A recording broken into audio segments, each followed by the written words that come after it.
Boo! It's me. Hey, hello. Welcome to another session from the Wise Asylum. However, I spent that much time on the Streamlabs, I've not actually done that much for the live stream, but I do have a few little ditties that we can have a look at. Because what appears to be interesting is, from today, the 31st, and into tomorrow, we have a triple conjunction. Ooh, and it's an interesting one. So you've got Mars, you've got the Moon's North Node and Uranus. And that's today and tomorrow. And it's going to herald in some extremely big changes. So we might have a little shufty at what we could potentially be looking at. So it's because I've obviously been looking at this astrology again. It's a long time since I looked at it and also found all sorts of stuff. So I thought I'd share that with you. Hello to you, Mew. You seemed a little bit upset today. I don't know what's up. You'll have to advance that, you old China. Hey, Paul, Nessa. Hello, Nessa. Paul, Debbie. Hello, Debbie. So here we are. Another not very good weather day. So I think we've, unless we get some in August, I think we might have kissed the summer goodbye. It's going a bit like old times, isn't it, before climate change? So this conjunction, what's it all about then? But there's a lot happening, obviously, as you know. You've got the Phoenix stuff going on everywhere, two sides of it. But this one's going to herald in some serious stuff, and one of the main things that we need to watch out for, because it usually triggers, is earthquakes. So we could end up getting quite a lot of earthquakes between now and another cut-off point is October the 25th, when we have an eclipse. And so between now, so the 31st of July and the 25th of October, we can expect a whole lot of stuff going down. A whole lot of stuff. And so in August, it's like, it could turn people a bit, out there if they're a bit confused and negative inside themselves. And that apparently, between the 14th and 16th of August, is a time when people might go a bit extreme.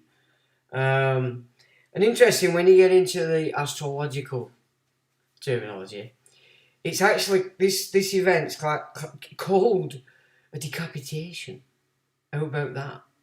So that's rather interesting to add to our already explored potential meanings to this decapitation malarkey that is enshrined in the old Noahide. So yeah, I thought that were right interesting, so that's why I kept that to one side. So 14th to 16th of this month, August, this event, known as decapitation, could send people absolutely off the wall between the 14th and 16th. I think that's its extremity. So that's one to keep your eyes out for. Then in September, or the end of September, there's a Saturn-Uranus square, and that operates on a 45-year cycle. And then they move into conjunction for 11 years. So, because I think, if I understand astrology, it's some to a degree. So, like, I'm Aquarius, so Saturn and Uranus sort of head this house. And it's supposed to be, as I see it, it's creating that bridge from Saturn to Uranus. So I'm away from old Father Time's hammering down, because I've been unleashed, as it were. You could look at it that way. So if they're going to go conjunction, I'm sure that means things get set off. So things are like unleashed a little bit. So that could be interesting. And that's at the end of September. So you're alright then, Moo. Yeah, I mean, I don't know. I don't always watch my Facebook, dude, so I'm not being ignorant a lot of the time. And when it comes to messages and emails, sometimes they get so far down, I don't go far enough down, and they just get left. It's like I've not seen them. So I am shit, and I've said this before. Sometimes I'm shit, but it's just the way it goes. Alright, A. So A, in relation to last week's little chinwag we were having, so I've looked at it, the PCC and the chief officer. the chief officer is below the PCC, and it looks like whatever the PCC says is carried out via the chief executive office, and then down it goes. So I hope that's cleared it up for you. It did for me. So, because I didn't think I'd have missed that. To be quite honest, I would have been quite shocked to myself if I'd have missed. If that had been the other way around, because obviously that would have mattered immensely for all paperwork. So yeah, I hope that's cleared that up, my old China. But just to be clear, the PCC is above the Chief Executive Office in relation to the PCCs. They do exactly have a secretariat that's made up of quite a few honchos. So that I might need to look at that a little bit more as well. But as it stands, the PCC, well, it's the mayor actually, the mayor in the system itself, the mayor, PCC, Chief Executive Office, and then everything else is below, including Chief Constable. So by hitting the PCC, and of course if you're in a city, the mayor, if they've established this, then yeah, that's pretty much how the system works, in order of who's in charge, kind of like it. So end of September they go square, and that's a 40-year cycle, but I'm not sure exactly what that means. And then they're going to move into conjunction for 11 years. So if I'm right, it means basically a bit less restriction on Saturn, and whatever it is you've got going down inside yourself, you can launch it. Maybe that might be a bit worrying. What do you think? So that, yeah. Now, there's quite a lot of retrograde going on as well in this period. And at one point, I think there's quite a few planets at the same time retrograde. So we discussed the Aryan or Eris, whatever, Isis thing. So that when they're running with you, they're running with you. The essence of that luminary is working with you to build up what it is you need to be. So by the time you get to July, she's off. You're on your own, basically.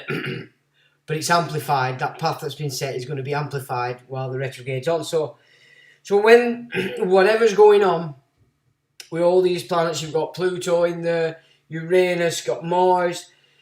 So retrograde also is a big sign of things coming back. So things that's not been dealt with come back, so the past comes back. That's important. There's going to be a lot of that going on as well. So, potentially it's going to be quite a fun next couple of quarters looking at this, because tomorrow's Lamas, 1st of August, so we're entering a new quarter. So you can pretty much say the next 2 quarters are going to be whoop-wee. And what was going after that, I don't know.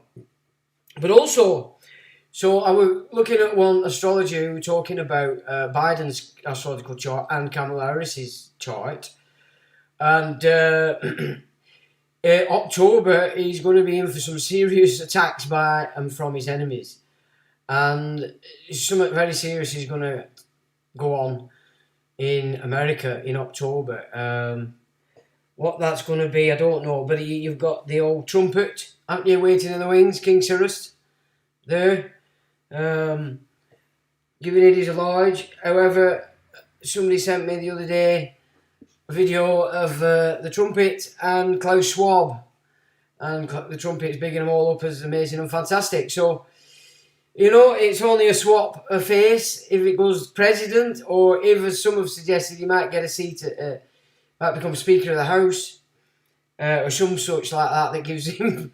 He could piss everybody off basically because he's sat there with a bit of oi kind of thing. So who knows what's going to happen there? But that's something else to look to too. So speaking of Cyrus, so when I looked and I thought to myself, let's have another look at this Persia King Cyrus malarkey, because of course Netanyahu did first say he was putting Trump up as the new King Cyrus, and of course Cyrus emancipated the Judah from captivity, The second temple was built then, so basically we're a temple for Cyrus.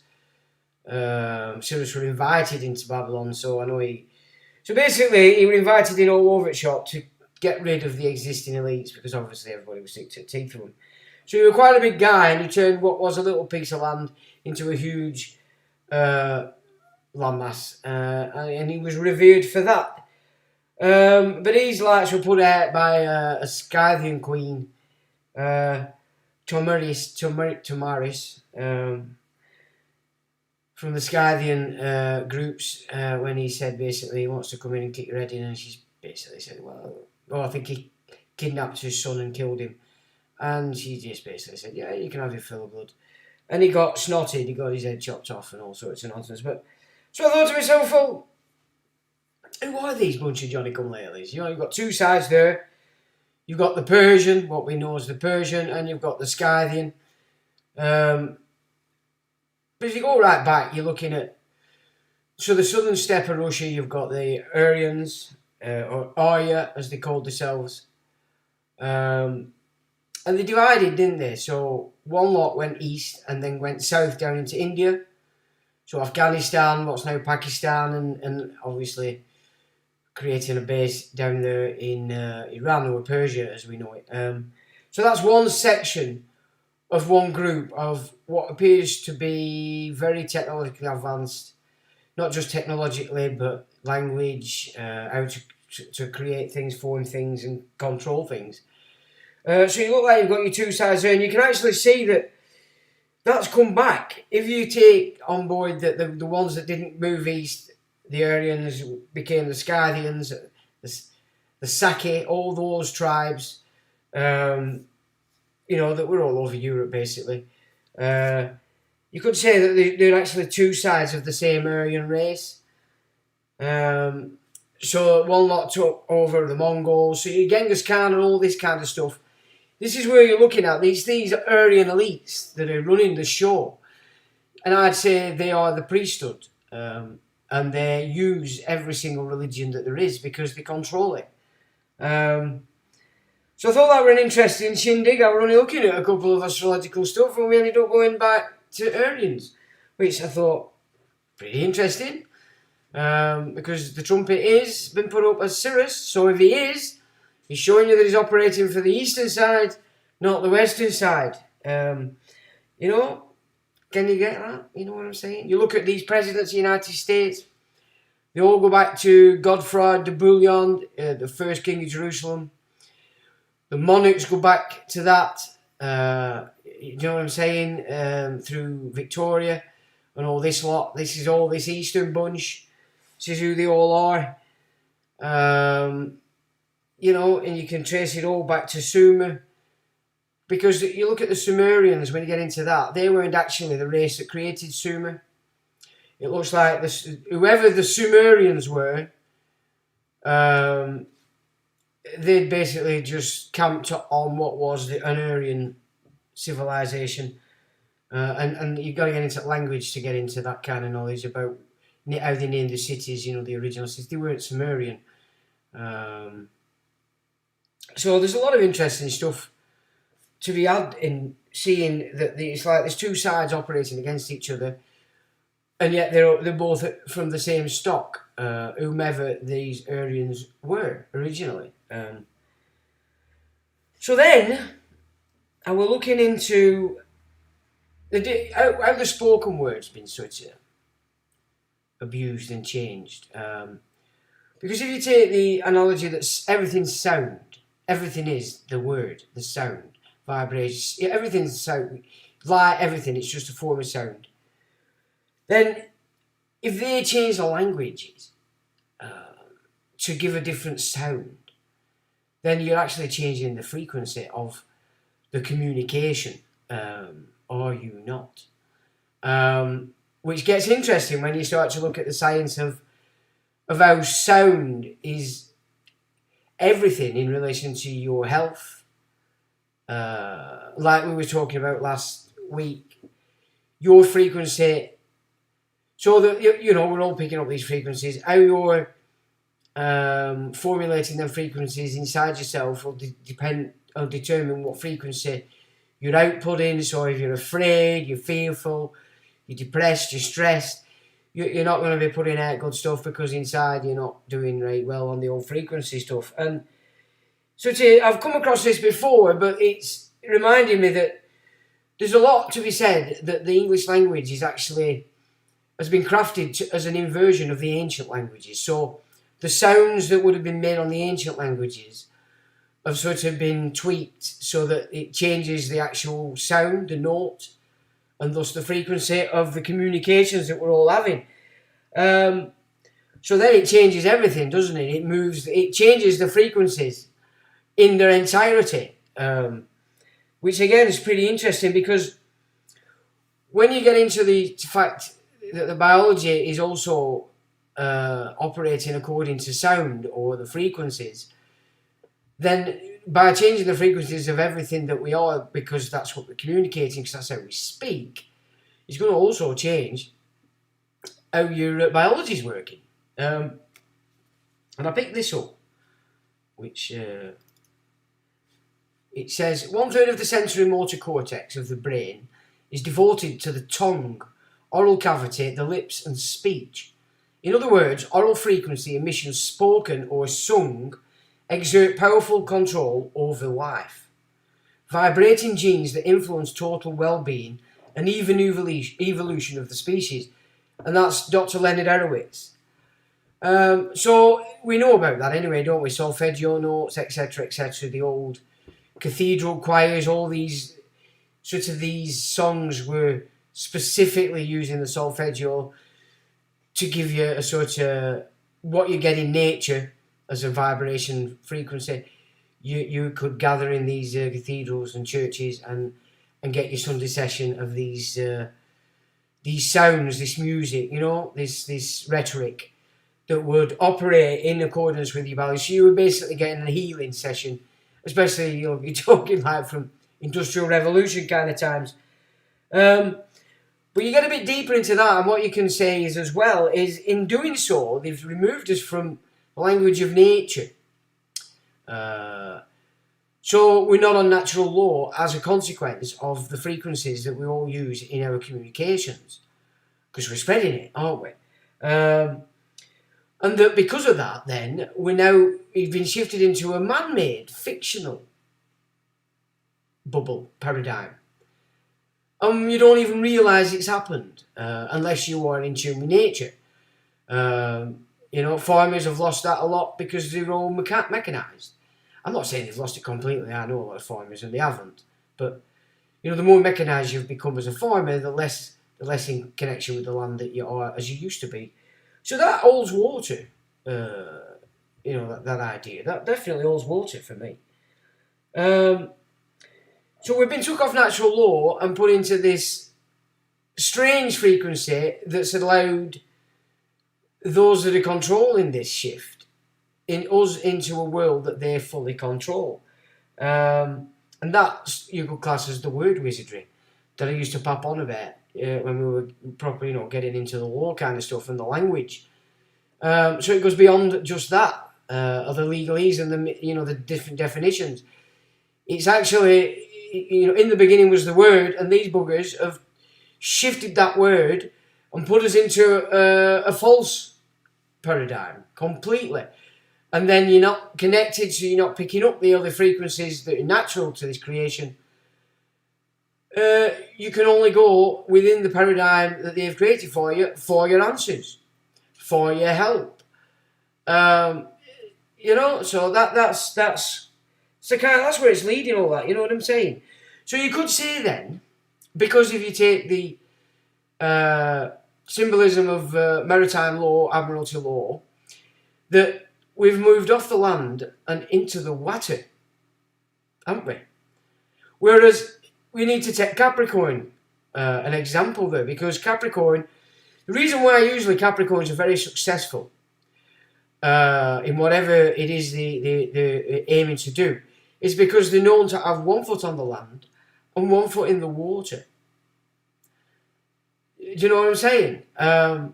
So again, you look at it's what I said before, astrology. I mean, I haven't done it for a long, long time, but obviously it's come back in the mix. I'm quite enjoying exploring it, to be fair. But you can't put your toe into astrology and astronomy for too long before you can see the value as a science that it actually has. It has value, and so then you want to be asking, well, why is the religions poo-pooing it? Well, obviously because it's a big part of keeping you in that false paradigm bubble, isn't it?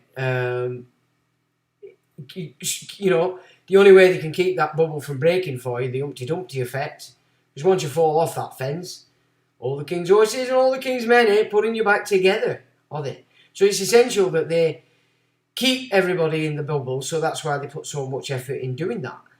Because once you flop out, you know, or the matrix symbolism, the unplugging, it's the same thing. Once you unplug from that bubble, you know what I mean? You're out of the egg they've created and back into the actual magnetic field that is as it goes. Now, so then from that we can say that the way that false paradigm is set up is, I mean, it's a lot more, but you can break it down to war and economics. Because that runs the entire false paradigm, both war and economics. Because they're the two means by which they can control everybody. Because war secures the control through economics, doesn't it, and finance. Yeah, you're going to them to fight the war, you're going to them to rebuild the war. Either way, at the end of it, you're yoked to this false paradigm. So it's essential to keep everybody afraid and in fear. It's an essential. So then you can look at that and say, well, what cultures are that entirely, to see to what degree these cultures are fixed into this false paradigm. And what you can see clearly that the West had created a culture where we weren't constantly afraid, which is interesting again because it's sort of, depending on what's going on inside of you, will depend on whether you're growing or whether you're stagnant. So if you're in a constant state of, I must protect myself, I'm doing battle, everything's going to kill me, you can't actually grow beyond that. And all your energy and effort is of your body, your biological system is put into that. You know, the readiness for the adrenaline rush if you're to fight or flight kind. So they want to keep you in that permanent state. And you're too controllable. And then of course you get insights of that every now and again. The universe will show you something catastrophic, give you an opportunity to flick out of it. But more than not, people run into that I'm a victim mode, and again that's manipulatable, highly manipulatable. The victim stance, isn't it? Come on, and so it's rather interesting that you're just looking at it from that perspective, back to sound. But more importantly, language. Playing around with the language and changing the actual sound, the note, and sequence of notes in the actual verbiage is the problem. Yeah, so you get to the Sumerian language and it's not close to any, really. Same as the Basque language isn't. It's people have tried to tie it to all sorts, and it just doesn't pan out. The Basque language isn't Sumerian at all. It doesn't tie to it at all. So it's some interesting stuff when you get into it from a language perspective. How stuff works, but more importantly, how they can use that as the prime weapon in keeping you under control. Yeah, so. Just as an added, there's a couple more little bits I've got here before we jump off that. So certain sounds can affect our circulation and nervous system. Whatever change such vibrations cause extends to the mind of the person and also to the surrounding atmosphere, causing warmth or coolness. All this can be known by study and shown by practice, and that's Swami Murugesu, whoever he is. But that's, again, just adding to that idea. You know, it's like I said, there's a second-hand paradigm, a fake paradigm, you know, the one that they keep in and then bubble it up and force it from every orifice. And it says, in religion and politics, people's beliefs and convictions are in almost every case gotten at second hand. Now, there's nobody going to deny that, is there? Because we're born, mum and dad is the first opinion you're getting. Then you go into school and you're getting the elite's opinion, aren't you? You know what I'm saying? Then you get to where you want to get into the system, and the banks are telling you how it is. You know what I'm saying? Wherever you go, boom, boom, boom, boom, boom. It's what you're told you have to be, you have to do, and how you have to think isn't your own. It's second hand. And that's the same wherever you're born in this world, innit? Absolutely, without a shadow of a doubt. And of course, depending which nation you're born will depend on what religious symbol you get slapped on your ass as a brand, etc. So, it says, and without examination from authorities who have not themselves examined the questions at issue. So he's saying that these second-hand come without your examination from authorities who have not themselves examined the questions at issue, which is fair because it's copy, innit? Copy. No, you're not creating. Everybody's copying. We've gone through that before, haven't we? On some how they use tricks for the subconscious to ultimately get the conscious mind to do exactly what they want you to do. It says, who themselves have not examined the questions at issue, but have taken them at second hand from other non-examiners, whose opinions about them were not worth a brass farthing. And that's Mark Twain. So he pretty much sussed it way back then. And then if we just look at the victim, it says if people base their identity on identifying with authority, freedom causes anxiety. So if you're at your old system, your old base foundation of how you are, who you are, is based on identifying with and having to need an authority, then the idea of freedom for you is going to cause a serious anxiety. That is such a fact. I mean, I've seen that in everybody's faces for the last 30 years, when I'm talking to them. Yeah, it does. The idea of you're giving them free. It's like you got doctors and you say, oh, cut my arm off, and he says, oh, we need to sort that out, lad. No. It'll work, that. I'm shitting myself. But no, you know what I'm saying? So any path to freedom for those that need authority is going to cause a problem for them. They must then conceal the victim in themselves because, of course, it causes anxiety. Because you've shown them what they've been running away from in the self. You've brought it to the fore for them and they have to deal with it. But they won't. It causes anxiety until they can shove it away and hide from it again and go and watch Coronation Street. You know what I mean? That's exactly what he's saying there. He says they must then conceal the victim in themselves because they've obviously realised that they are actually a victim to that. And the way that they deal with that is the resort to violence against others. So you put that as hive mind, yeah, and you're looking at religions, and so the more controlling the religion, the more they're operating this particular system, that they have an innate need for this authority that they're born into, and anybody that suggests contrary causes a serious anxiety. The way they deal with that is to be violent. So that's just so there. That is it, basically, isn't it? You know what I mean? So I thought that were just an interesting little explore. I'll have a look at what you guys are saying. Good evening, and good evening to everybody. Thanks for joining. You've been following Claudio, found his last year. Oh, so you've been, have you? Oh, super. Yeah, I only found, somebody sent it to me and then I made that Supreme video, so only recent. He's commented on my video. I think we're going to have a Zoom meet. Because I also passed him on to another colleague who has a group that would really benefit from connecting with Claudio. So yeah, interesting chat, is he not? I mean, obviously, if you're not versed with a lot of that stuff, it's not going to interest you. But it was a good way to get into and see, and that was obviously because he dipped his toe into the law. So great stuff there.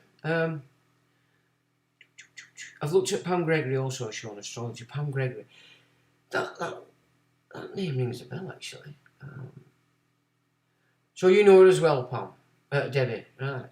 Pam, it does ring a bell. That is she sort of like well known? Is she like on the internet doing it? Not that I do this a lot. As I said, I did this. I think I'd done my astrology chart probably been about 95.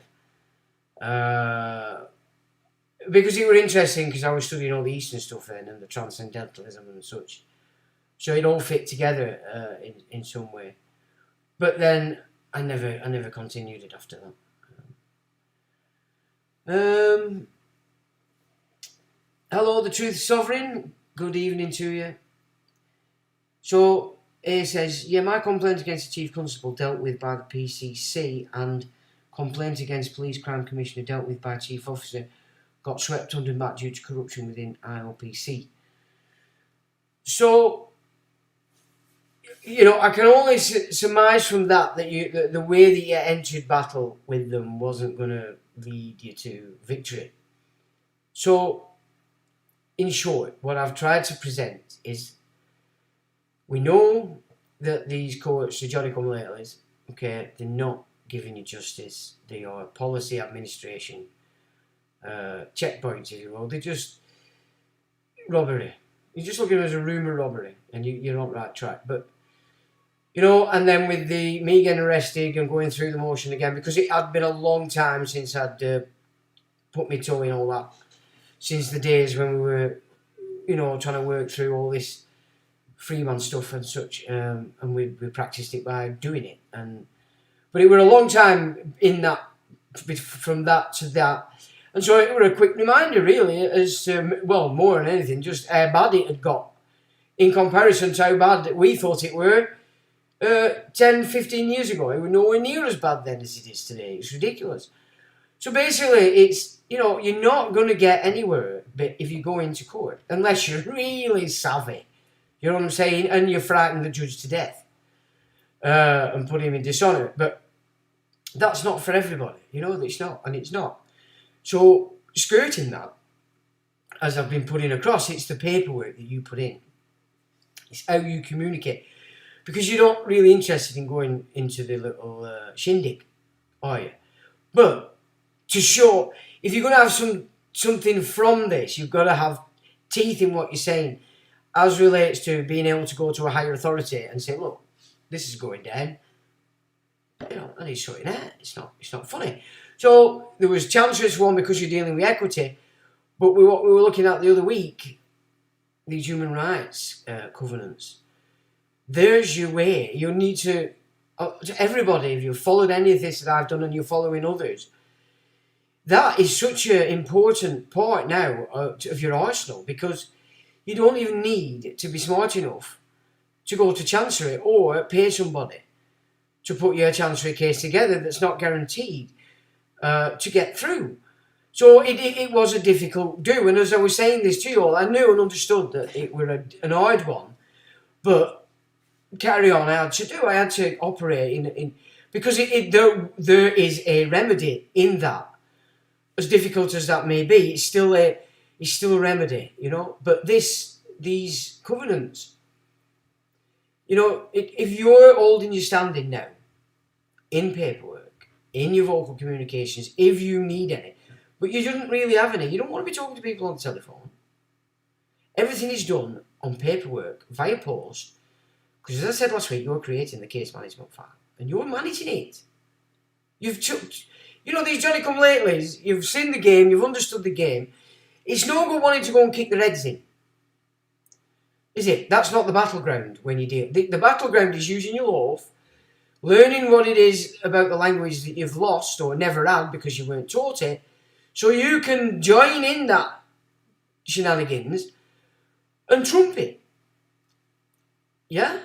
And you do that first by understanding you're not a person, so then you have to understand how you're going to communicate to keep you off that. You're not giving them joinder, because it's a play game for them.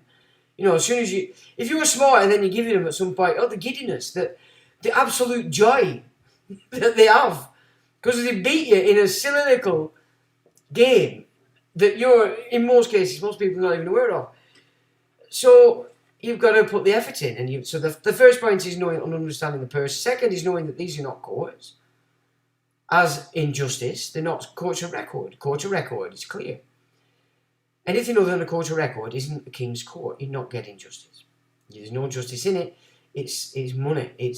It's finance.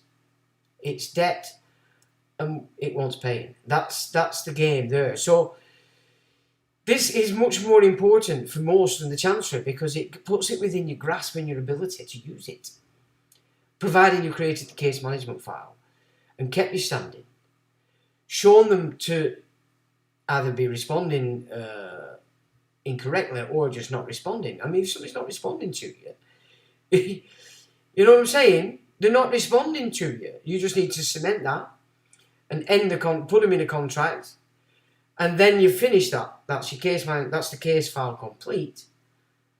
And if they haven't upheld, if you're going to use these covenants, they haven't upheld those rights, have they? Okay, so that's why I got excited last weekend with that Supreme Law one because it's just bingo. And it's not actually new, and I found the video, I think somebody might have sent it me, where that data actually comes from. He's a Canadian guy, and he hasn't done anything for 12 months, so I don't know whether he's still around or not. I have popped a message on his YouTube, but I've noticed that YouTube are pulling my comments. If I comment on other people's channels, quite a lot of them are being removed. It could be being removed by the channel itself, but I'm not so sure that that's going on. Just the way it seems to be happening tells me I've got little gremlins following me around, as it were. So yeah, but yeah, interesting stuff. So Pammy, I don't know this lady, but just ring a bell. How do you Slipknot? How you doing, matey? Cymatics. Yeah. Cymatics. Are you talking about the video, or are you talking about? Because that's Kiamatic. Yeah, okay. Spellcasting. Yeah, exactly. Exactly. That's it. And the spell is moving you out of the frequency of of Earth into this bubble, and they're controlling you through war. There's two main directives: war and economics. It's and look what they're doing again. Now they're doing it. You've got everybody shitting themselves, either economically, because there's going to be a fucking war, or all these bugs. I mean, they've just haven't they just tossed off another bug shot? I mean, come on. Surely there's not that many of you still left fussing around that script. Surely not. I don't think. I think the little test of the lockdowns for climate failed miserably. It did here. I don't know how you. Although I did see a couple of videos where in London, it would appear that certain parts of London did shit themselves and stay in because it were hot. So I don't know whether that pans out as real, but there were a couple of videos I come across that were suggesting that, oh my God, everybody's not out. I think that was just London, love. You know what I mean? They're all Northerners were out, nobody give a toss. In fact, they were all sunbathing. I've never seen so much skin. You know what I mean? So, truth, so spellcasting, yeah. Not noticed the ant symbol before. Oh, well, you see, I've been tossing around with Streamlabs this week. And hopefully, I might have solved the issue. However, what I have learned in this week, the reason why some of these Streamlab things are not working is because YouTube are shadow banning the channel on a massive amount of points. Streamlabs can't connect to it for certain things. And so again, Streamlabs has actually just reinforced and shown me that the YouTube are actually really keeping that channel so that nobody gets to give a toss. So, fair enough. I mean, I'm not really bothered about numbers, me. I couldn't care less. I'd rather have you 31 on here who get something from it than 14 million nut jobs jumping away and chatting all sorts of shit. Because I've seen, you go on some of these big channels and the chat's just going 16 million mile an hour. You couldn't possibly communicate with anybody on them. It's impossible. And then I know what it's like when you're doing a live stream, reading the chat. Now, it might seem a simple task, and it looks that way, but when you're here doing it, you're aware you're live, it's weird. But you just miss big chunks of it. It's quite odd. So I know and people probably think that it's you're being ignorant, but it's so easy not to see something because you don't want to be spending time going. So you're trying to keep the flow, and you miss what I do anyway. And I've noticed other people do as well. So yeah, the yank. Yeah, I put that on. It just comes on at the end. Well, in fact, I also got stuck into YouTube as well a little bit because I don't even know how to use YouTube really because I never do it. I only do what I do. I'm not really bothered about becoming an expert at it, but I found a few other things. And as I said to you today, Jeff, so when I saw your message, I thought I'll have a look here because you were a moderator. And when I actually found how you get into moderating things, which took me a bit, I tried to put you in. So what happens is you start putting an account in, and it comes up with options. And no matter what I put in yours weren't coming up. I put your URL in from your YouTube channel, and that weren't coming up. So YouTube are also now stopping me from setting up who's a mod and who isn't. So I seem to be losing control of the YouTube channel pretty rapidly, I would suggest. So you can make of that as you see fit. Hello, Treen.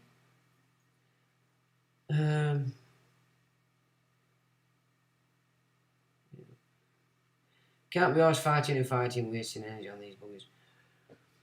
Well, it's like I say, it's timelines, isn't it? There's that timeline there, and there's all the people that are on it, and they're in it, they're engrossed in it, to them it's real. It's the only thing that matters. Nothing else matters, just that. There's people on timelines here, and that's all that matters. Nothing else matters, that's all they're on. Are you just steering your way? You've gone through the same shock as everybody else, but you're still studying now. You're not in any way worried sick because you didn't play along. You're quite content and happy that you didn't play along. That's because you stayed on your timeline. It might have been difficult for a lot of people when it got exciting, but you kept with it. You didn't fall for that one. And from what I can see in this astrology that we looked at the beginning, it looks like we might all be having a lot more going on. So keep yourself on a balanced form at all times, because God, you knows what's coming around the corner. But all this retrograde and all the planets involved suggests that for a lot of people, well, for everybody, things they thought they'd got that had gone are going to come shooting back. Things that haven't been dealt with, and that's looking like a serious oversoul as to what we can expect between today and the 25th of October, just as one cut-off point. It doesn't mean to say all the astrological fun and games come to a stop there. They don't. But just focus into that period, a huge amount of retrograde, it just looks like people need to be ready for things that are undealt with to come back to be dealt with. So it's another chance, isn't it? It's another opportunity before April. Because when that phoenix rises, you're gonna. It's like the numpties are into this rapture stuff and all that. Forget all that garbage.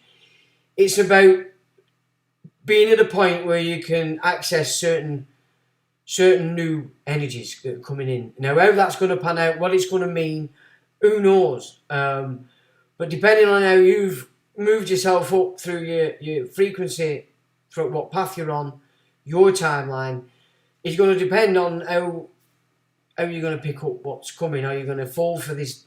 It's just going to... Just all the negative is just going to get even more negative, even more violent, even more frustrated. You know what I mean? It's like, so they're obviously not going to be picking up.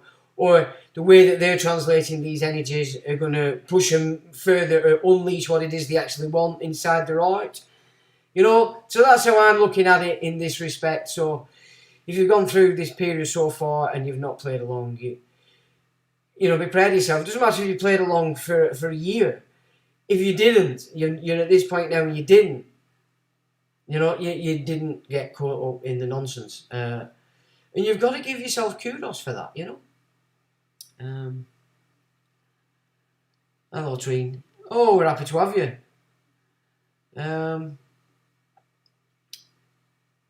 Cos rocks. Yeah. Looks like Zippy, that emoji, doesn't it? Bungle and Zippy. Are you now a trust, Sean? Big rant from Gumshoe today. Are you now a trust? Am I a trust? What do you mean, am I a trust? Well, I thought the whole exploration was to show you that I'm not a trust. I accept that the trust exists. No, I have seen. I've seen his rant. Rightly so. I don't know who he's talking about because I don't really pay much attention to these geezers. In truth, but I get what he's saying. He's right. He's absolutely right. He's absolutely right. If you want to protect your stuff, and somebody's prepared to actually create it for you and be on tap for you, what kind of a character are you if you're telling him he can't? You see, the ones that are going and doing that are the shills. They're the ones that are. They want you to stay with the people that are not going to do anything for you. Because it's going to go nowhere. They don't want you to actually start to do this, because the more people that do this, you've got to remember at the moment while all this madness is going on, they've got full control of all their estates because they control the person. You move out of that position while understanding what it is you have to do to actually get control of your estate, because it's far bigger than just 1099 in this, OID in that. That's just one part of starting to take control of your estate. No, to take control of your estate, you have to do everything yourself. Which means you need to get a trustee to operate for your trust. You operate for your vice versa. Then you're starting to actually you move you know the key, you open the key in the door, and you're then on top of the estate. So that's what it's about. So I agree with him. And if you want to put what you already have in your possession into a secure trust that can't be touched by outside parasites, then people like Craig are perfect for that, because he's the only man I trust. You know what I'm saying? There's nobody else out there I'd go to and say, okay, put me a trust together. I wouldn't. So I've known that for a long time, which is why I'm studying the game. So it's like I always said to lads, and my own son, who's he's got a good business going, and it's that it's all right using accountants and all these people to do things for you, but you're never going to get to the point where you fully understand how your business is operating, what's entailed in it. I said you need to know everything about what an accountant does, about the tax, about the system, because then when you know it, then you can hire an accountant, but you're telling him how to do it because you know how to do it. You're just giving him, he's doing the shitty work that you don't want to do. As it stands, everybody's going to these people and they're operating according to their way, which is the corporate way. So it's like, you know, all these, every time you hand a bit of your power to somebody else to do for you, it's dangerous. It's dangerous. It's not when you understand it yourself, though. Because when you understand what it is, you're not giving up on something and handing control of it to somebody else. You're hiring somebody to do a particular little part. You're still dictating the terms. So you then you're in control. And that's what I think a lot of people miss. Because a lot of people are successful, but they could be a lot more successful if they knew what their accountant were doing. You know, if they knew the reality of income tax, you know, because you've got exchange, barter, you've got trade. Now, income is specific, isn't it? You know, if you buy something and sell it as a profit, it's an income. If you're exchanging your labour for cash, gold, cows, sheep, that's exchange. You don't get exchange tax form, do you? So knowing these things, if you don't know them yourself, and a lot of accountants don't know it either. They'd have to have been in it a long time and are eye up in the Masonic to know this, you know. I mean, I know a lot of high-ranking Masons, and to all kinds of purposes, they don't understand this system. So you really do have to get up there before the door opens in that sense, where they'll do it all for you.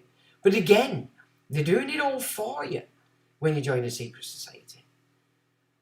And the thing is, as well, in this life, is unless you've been taught it, like, from being a child, by the time you've learnt it, you're that old, you know, you're ready for popping your clogs. So is it worth, really, the effort if your main intention is just to make money? Because you're going to miss all the spiritual side of it, aren't you? You're going to miss it. It's better to do the spiritual first, then get yourself to a point. In fact, that were interesting. The other day I was watching there were a black guy interviewing a black guy. The guy they were interviewing is an actor. I knew his face. I don't know his name, but I knew his face. And they were talking about the Will Smith incident. And this actor was saying how it really angered him that Will Smith did that to Chris Rock, as on a man-to-man thing. And he said, what did he say? Oh shit, I forgot even what I was talking about, and then that went into it, but it was important. Bugger. Oh, what did he say? It's gone. How did that just disappear? It's a good one and all. Oh, bugger. And I've completely forgotten my train of thought as well now, because I can't find that. Oh, that's it. Sorry, I got it. So he said that he wished that he hadn't gained his power until he'd sorted out a lot of his negative traits. Which I thought, that's interesting. Now, obviously, this guy's a smart cookie. He thinks things through, like. And he said that, and he pointed out a couple of examples that he said, I should have sorted out this nonsense idea I had that as a male, I could dictate to a female and treat females as bitches and whores. He said, if I'd have sorted that out before I got power, things would have been a lot easier. And do you know what I'm saying? So it's like they said, there's a wrong way and a right way to come to your power. So there's a long way, which is cleansing yourself, understanding concepts, becoming a balanced critter, so that by the time you get your power, whatever you do is going to have value.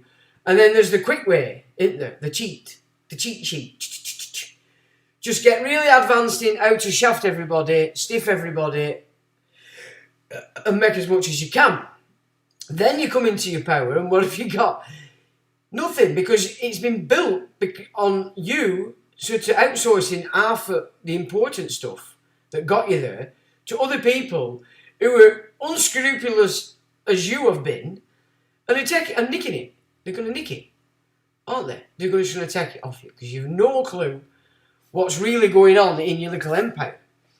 So far better to come the long way around before you come into your power, and then when you come into your power, everything you're going to do is going to make sense and it's going to work, or at least has more potential to work. So, and I thought that was a really good point he brought across there, because he was sort of like saying how Will Smith should have sorted his still out, he's still a kid, because he didn't sort out his shit before he gained power. So interesting, I thought. Who has some great videos? Yeah, oh yeah, Gumshoe, that's where we were talking about. Yeah, Craig's a good lad. And I might be actually making contact with the old China at some point. Because, like I said, he's the only guy I trust for advice and stuff like that. The rest of them, no. I mean, I talk to people, don't get me wrong, I do talk to folk, but you can soon tell where they're at, what they're after, why they're after it.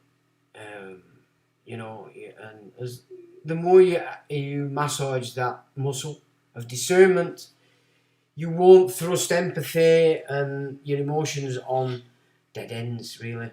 And it'll save you a lot and keep you on form. Because it is all about trying to keep yourself balanced. You know, all these creatures are trying to knock you off balance just at that right time, so you miss that, or you miss that. And it is about discernment. You know, be very careful where you put your energy. Distracting. Quality over quantity. Every time. Because if you're going to sit through a video an hour, just because you like somebody, you've not actually been productive with that time you've used. I mean, the greatest invention for that has been the computer PlayStations. You know what I mean? They're so addictive. You can waste your life on getting expert at something that has absolutely no value whatsoever to your life, unless you're going to join army. Because, of course, a lot of them for males are all Cold 4 stuff. But it's not productive. It's productive for the priesthood, isn't it? You know what I mean? The Sufi Aryan priesthood. And as it looks like, one side's been far better at this subversion than the Western side. And people need to get a grip and wake up, because this is going on, and, you know, what are you going to do? Watch Coronation Street? Monitor the bird's activity and I know more. Well, yeah, when I was doing the shamanic back in the day, it's all about. So the shamanic would say the wind, the clouds, the earth, the insects, the animals, everything is your teacher. So everything is teaching you something, but there's a language barrier. That's the only difference between folks like myself. There's a language barrier between this bubble and nature. Well, when you've done as much treading of that, understanding the language that nature operates by, and then also understanding that you can create a language between yourselves.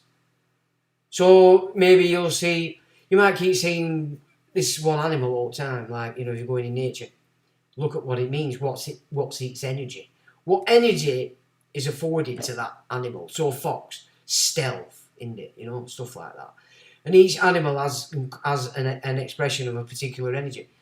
So that's one way that the shamanic teaches you to look at it. Number is also important. Colour, again, you know, you might be seeing an animal more for the colour, because the universe is trying to press a particular colour on what that colour means, so you can recognise something. Do you know what I'm saying? And I mean, when you're on that path, you really do connect with nature, and it's quite surprising. I don't know whether a lot of it is just that you're recognising more of what's already going on all the time, but sometimes you think to yourself, you know, that's happened specifically for me. That's happened just for me. So, you know, it's a bit of, you know, or you're just more aware and recognizing things that are going on all the time, or you know, is the matrix actually you're communicating with the actual creation, and it will move and mold itself with you. You know, that's two dichotomies in that. I know which one I see, and it's a bit of both, to be frank. Because if you're not looking in this, it's surprising, isn't it? You can sit there and just look at the sky, and you'll be surprised how many birds you'll see at different eyes, and then you can work out which birds they are as well.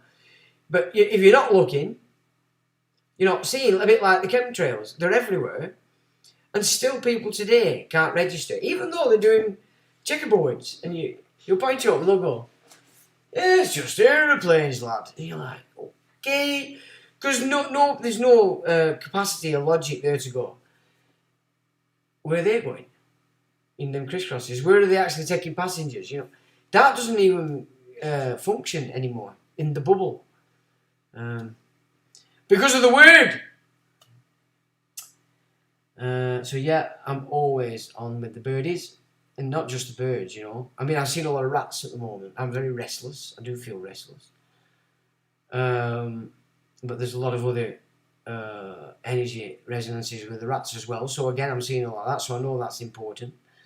I need to look at that energy and try and work out, see how it's operating in my life. What's it trying to show me?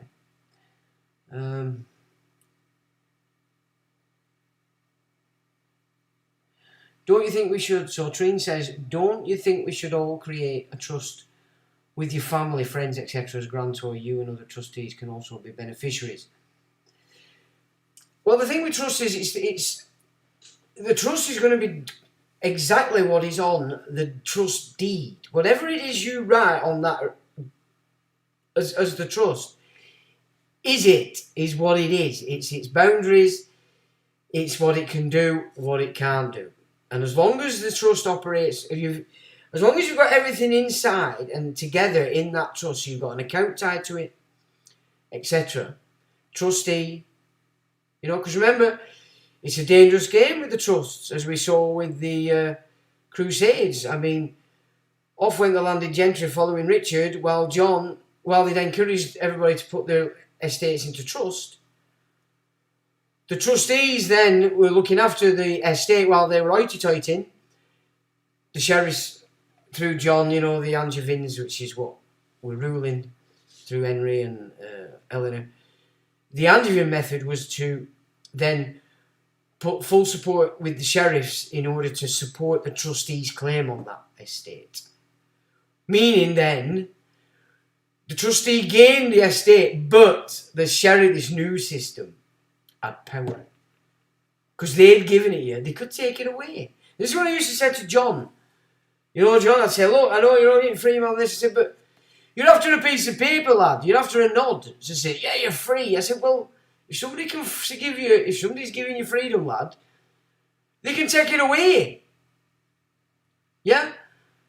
Yeah, there you go, yeah, I know what you mean, lad. But he just carried on. And God, go for him, because he brought a lot of stuff out. But you know what I mean? You take freedom. Freedom's there already, ordained by the creator of this place. But are you looking there? No. You're looking within the bubble. The masters of war and money, they're your authority. And you dance, depending on how much you see them as your only authority, if we're frank, you know.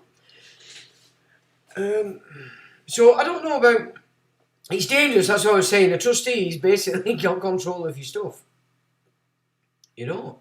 And let's not kid ourselves that everybody in our whole family units are loving and on each other's side. They're not, are they not? And what has the state done in the last 50 years? Exacerbate them differences, create differences that aren't there. That's why males and females in the West can't do each other it's very difficult to find an happy medium now. You know, it's ridiculous. So I know what you're saying there, and then you've got some of these groups that are doing that, but you have to be exceptionally careful.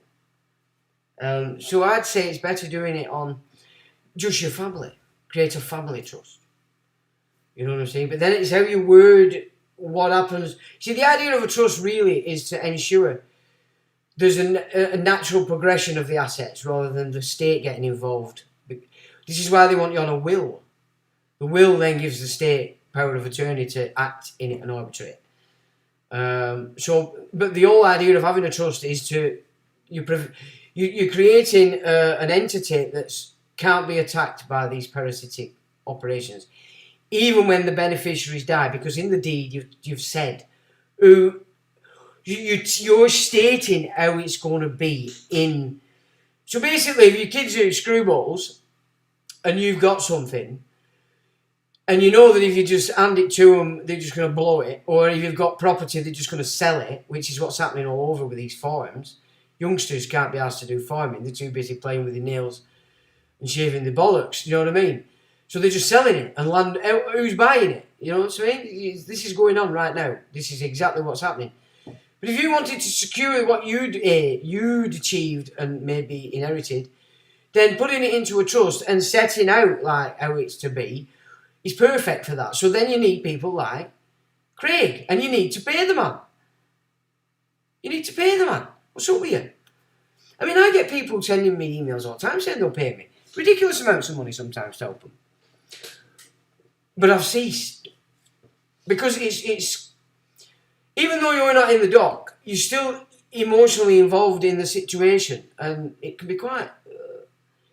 It's a big tug on you. You know what I'm saying? So people that are doing it and are genuine, you know, you don't look a gift horse in the mouth. And if pay is what it's all about, when you really don't understand then what it'll achieve for you, do you? So you then wouldn't be somebody I wanted to work with anyway.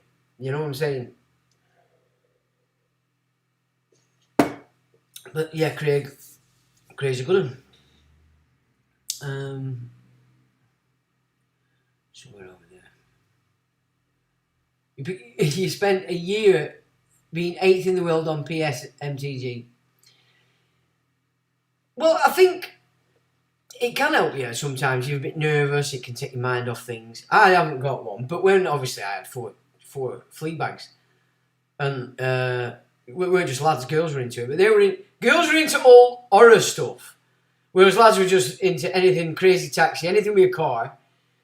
And a gun, and that went lads happy. But girls, it had to be horror, creepy, scaring you to death, and it was like, you know, yeah. So I'm very well aware of what goes on with them, and there were a point when I'll tell you when I actually used them outside of just playing it with my sons. But when I shifted out to Mr. School, and I started to move on, so I started to everything I'd learned. I could have stayed a Gamma personality at that point and just known it all in my head, but couldn't make it manifest into some kind of path. So that's where Gammas come unstuck. You know, they're clever and super intelligent, but they hate the alphas because the alphas they have the same abilities, but they have the added ability of they can make it manifest. You will move in the direction you need to move. So when I was shifting out of that and moving that into a path I could utilise and use and make and have a meaning, the shock to my system when I formulated what I was going to do over maybe 6 months, and then when it came to actually sending the letter. Because off back of the letter, what I did is I realised how they were using the schools through the education authorities to actually choose schools and just purposely put children in these schools that parents were gangster connected. And they were doing Muslims and they were doing Protestants, right? And it was at my old school. So I had sussed this, right? And I knew how they were doing it. Jehovah's Witnesses were using it for a meet in the week. And so were the Masons. So there were ritual going on. My kids were there, my 2 daughters. So I knew exactly what was going on. And I could see the occult playing out in that school. So the way I formulated the letter and who I sent it to, which was something like 50 odd people, offices, etc., from Preston, in Lancashire basically, but Preston was where the LEA were based, so that was sort of the centre of it. And then all in the local. So the letter was specific in what it said in order the responses I got back would prove what it is, would prove what it were I was saying about how the democratic system is a load of shit. And that it's set so that you never find out anything about what's going on. You never find out about complaints or anything because they just get siphoned off to the top of the tree. Nothing's happened. Now, when I sent that first letter, even though I was full of beans and And obviously they were giving me shit because they were like, couldn't believe I'd done all that and fucked them off. Like, no, that doesn't happen. Yeah, fuck off. Yeah, it does. You know what I'm saying? I'm not like you. Now go away. This is how it's going. So when I actually sent the letter to all these 50 odd things, I got back home and I nearly had an heart attack. I couldn't believe what I'd done.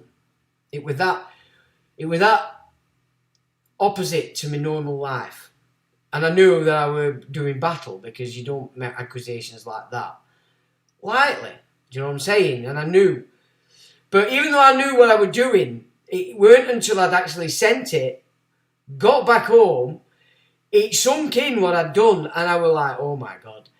And the way I sort of dealt with that is I became an expert on, what's that bloody, one particular old PS2 game, I forget its name now. And I liked it because of the soundtrack. It was all a 90s soundtrack. I nearly said it then. But anyway, I ended up becoming an absolute expert on that. So I know full well how addictive they are. But what I also noticed is it focuses all your attention to your frontal lobes. And you get so angry. So, yeah. Perfect if you're a fighter pilot. Yeah. And then when you get into the COD 4s and all that malarkey, perfect for them to get you ready as a kid to deal in a combat situation using the control room that I was talking about last week. Now that they're putting it into the police. Yeah. So these kids are already. They're already in that mode. Ready to do combat. Exactly as this, because they've got it. It's fixed. It's a subconscious ability now for all these kids to act in that way. So everything that they use is about pulling you further into this bubble. It's off its head, isn't it? So you gotta crack that egg. You gotta jump off that fence and stay off it. And yeah, if you've got assets, you need to protect them. And what Craig offers is it. I've only got 25p yet. There's no point in me doing it. There's no point building a big trust for 25p and a packet of bubblies I've got there in coin. I mean, tools, of course. But. So there's no point in me making a trust. I don't fucking own anything. Anyway. We are in it. Honestly, I mean, I felt so many times especially in the shamanic, when I was really heavily into that for quite a few years. In a computer game, you what? You believe we are. Absolutely. There's rules and rules. If you don't know them rules, you're in trouble. So, I mean, a lot of my learning were all about trying to work out what the hell is this place? And how do I move through it in a better manner than I am at the moment?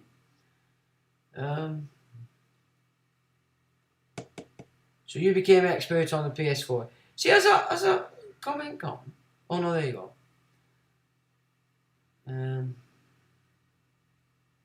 Interactive video going, yeah. I'm not the same person that I was a decade ago. I was deep in the Matrix.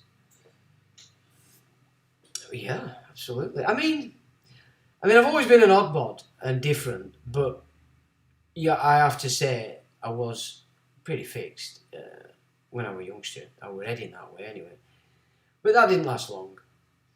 That mystery school were enough for me. That showed me what I needed to see. You know what I'm saying? Enough to see that money, power. If I'd got money and power at that particular time, no. I'd be coming at this point now, filled with karmic shit that has to come back. And instead, I undid it. Far better. It doesn't mean to say I can't make some more tomorrow. Or even after this stream, I could get into all sorts of shenanigans and create myself a lot more nonsense. But I'm quite good at that too. It's adventurous, but never mind. So you're not the same person? Well, that's good that you've recognised that. Andrea says Res. In Res. I agree, Slipknot. It's a hell of a game. There are a lot of kinds of trust. Yeah. Implied, expressed, But you ultimately want a deed. You want it in a deed, you know, and you want it working so that all efforts are being carried out within the trust. It's not subject to the parasite then, to commerce, yeah, to the sea. It's on the land. But the way they put together shows the sea. Hey, get away. They've woken more up than they reckoned with. Yeah, but what have they woke people up to? This is the thing. Look, so I didn't go on the internet till 2007. What a mess I made of that. Because if I'd have gone on the internet in 2001 or 2000, I just would have been so much, because all the books, a lot of the books that I hadn't read because I couldn't get hold of them when I were all libraries and books and purchasing books, they were all over internet. And when you searched in a search engine, when I got on in 2007, there was no censorship. That search engine would fetch every single document, video, paper, anything with them words you put in, it'd bring everything to you. Some of them search engine listings, you went back for thousands of pages. And when Google kicked off, Google became the best at it. It gave you everything. And, you know, a lot of my website stuff were at the top of the Google searches, which back then were a big thing. But quite a lot of them were up there at the top, and they stayed there for a long time. Now, as we got to 2012, that's when they started to censor. So instead of bringing everything, the search engines censored everything, and then they call what they don't bring you the dark web. Yeah, that's so the dark web. It's the same like they say that junk DNA. No, it's still there, but the search engines are not going to bring it to you. It's the dark web. Then there's the dark web where all the other stuff goes on. Yeah, a lot of what they call the dark web isn't. It's just what I couldn't believe when I got on the internet is just how many books by all these authors that I'd come across in all the studies I'd done in the past were all over. Then there were libraries there you could join and have access to that. There's paid libraries still today where you can pay a fee a year and access their library. So it is still there, but obviously now in this bubble, money is the decider as to whether you can manifest what it is trying to do or not, or the degree to which you can manifest your thing. But so that's the only time I really use the computer games, which were to help me deal with the trauma inside of me because of what I'd done and what that step from normality to that. It was just so. But I did quite well actually. I did very well because once the responses started coming in, it played so into my hands. It were even better than I'd expected. So that from the second lot of stuff I put out, which were probably that thick, showed what I was saying, and I showed it in the actions of how the state responded. So it were excellent, and I carried on doing that. Then, I mean, some of them I was putting out were like, 600 pages, and maybe there'd be 5, 6, 7 months in between, and I called them phases. So I phase 1, I think it got to phase 14, I think. 15 phases I did from 2001 to end of 2007. Then I went on the internet, and as soon as I got on the internet, I totally lost interest in that. But also at that point, they were starting to get pissed off with me doing it, and they were encouraging counsellors there, because I hand delivered it all to make sure they had it. They'd been told to get aggressive, try and get a reaction out of me, etc. And I just thought it was time to stop doing that then, because, and obviously I got on the internet and I loved it, the stuff that were on there, but then they started closing it all down. And you go on the internet today, you don't get anything, nothing like you used to get, because all the intellectuals and academics used to put the papers up on the internet. Everything were up there. It still is, but it's not being brought to you by the search engines, you know.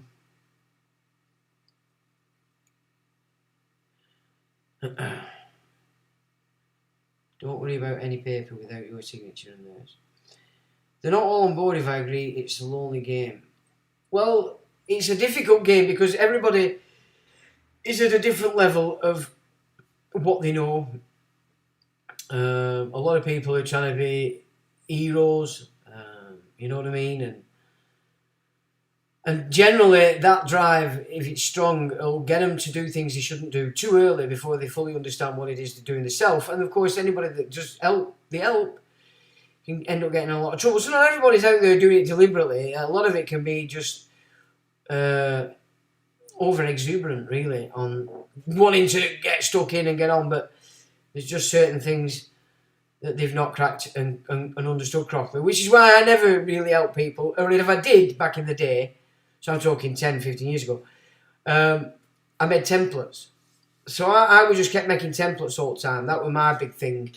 And then when that flu were on, that's where I did a lot of templates and people were picking them up and using them.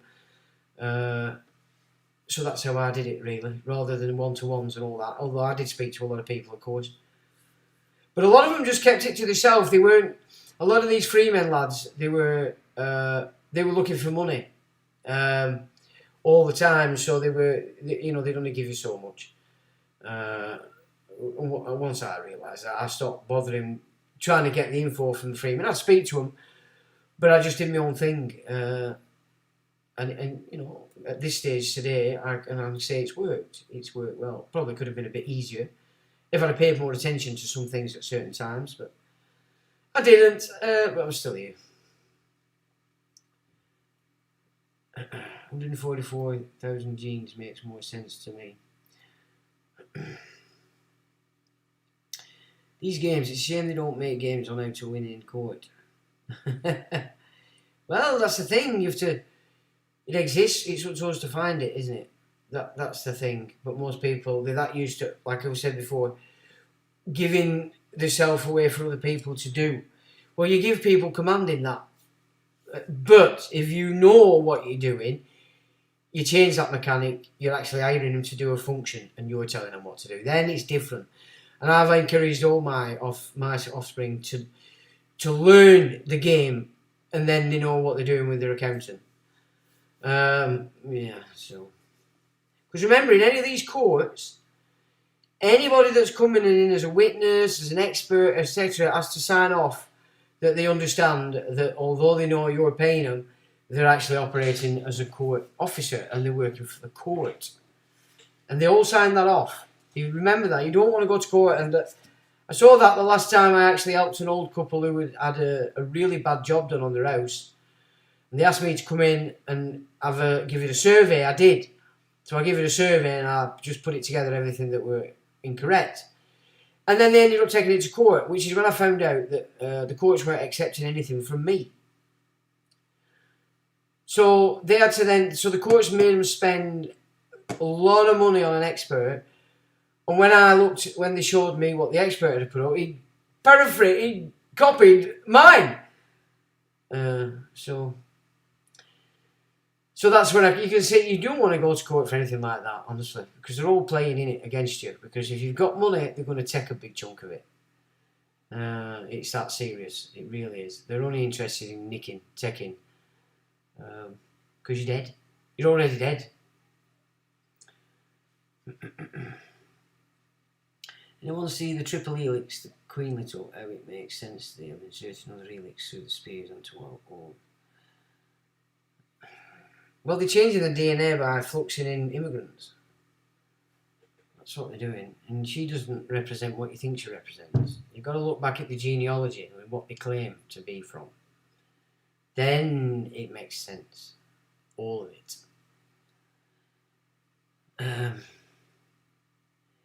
Mike Adams. Who's Mike Adams?